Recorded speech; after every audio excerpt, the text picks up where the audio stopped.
নমস্কাৰ প্ৰিয় দৰ্শক বিহাইণ্ড দ্য একুইজিশ্যন চেনেললৈ সকলোকে স্বাগতম।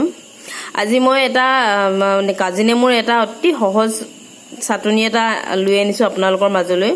এইটো মানে আচলতে মই এইটো কাৰণে বনাবলগীয়া হ'ল কাৰণ আজি আমাৰ ঘৰত মানে ডিম আলু আৰু বিলাহীৰ আঞ্জা বনাইছে আৰু আলুটো এটা মিঠা সোৱাদ এটা থাকে, গতিকে আৰু তেনেকৈ চাটনি বনাবলৈ বৰ্তমান একো যোগাৰো নাই ঘৰৰ ভিতৰত।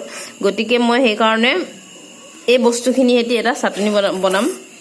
এয়া হৈছে কাজি নেমু অকণমান লৈছোঁ আৰু বিশেষকৈ মই ইয়াত দিছোঁ মৰাণ আদা, কাৰণ চাটনিত যেতিয়া মৰাণ আদাটো দিয়ে নহয় ইয়াৰ সোৱাদটো অলপ বেছি ভাল হয়। আৰু এইকেইটা হৈছে আমাৰ ঘৰতে লগা কণ জলকীয়া ভিতৰত নপৰে, এইকেইটা নামটো কিবা বেলেগ আছিলে, মই এতিয়া পাহৰিলোঁ।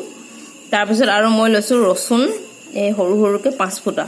আৰু যিহেতু আমি ঘৰত মানুহ কম, 3জনৰ জোখাৰে এইটো সামান্য এটা চাটনি।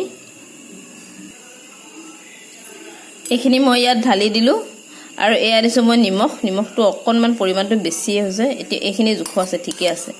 আৰু মই মানে কি কৰোঁ, নেমুটো চাটনিটো বনোৱাৰ পিছত তাত চেপি নিদিওঁ, নেমু অকণমান মই খুন্দি দিওঁ, কাৰণ যিহেতু আমি এনেও নেমু কুটি খাওঁৱেই, হ'লেও মই মানে আঞ্জাখন যদি অলপ মিঠা সোৱাদ এটা আহে তেতিয়া মই সদায় টেঙা আচাৰ, জ্বলা আৰু টেঙা আচাৰ এটা এনেদৰে চাটনি এটা বনাওঁৱেই।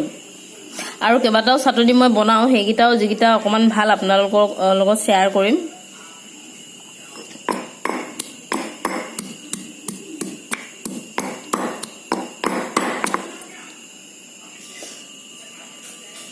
এয়া চাটনিখিনি এনেদৰে গুড়ি হৈ গ'ল। মই ইয়াতকৈ আৰু বেছি গুড়ি নকৰোঁ, মিক্সিটো খুন্দিব পাৰি, কিন্তু আমাৰ মিক্সিটো অকণমান বেয়া হৈ আছে আৰু মানে এনেকৈ খুন্দনাত খুন্দিলে খাই পিনি অলপ টেষ্টটো বেছি ভাল লাগে, বেছি টেষ্ট উঠে।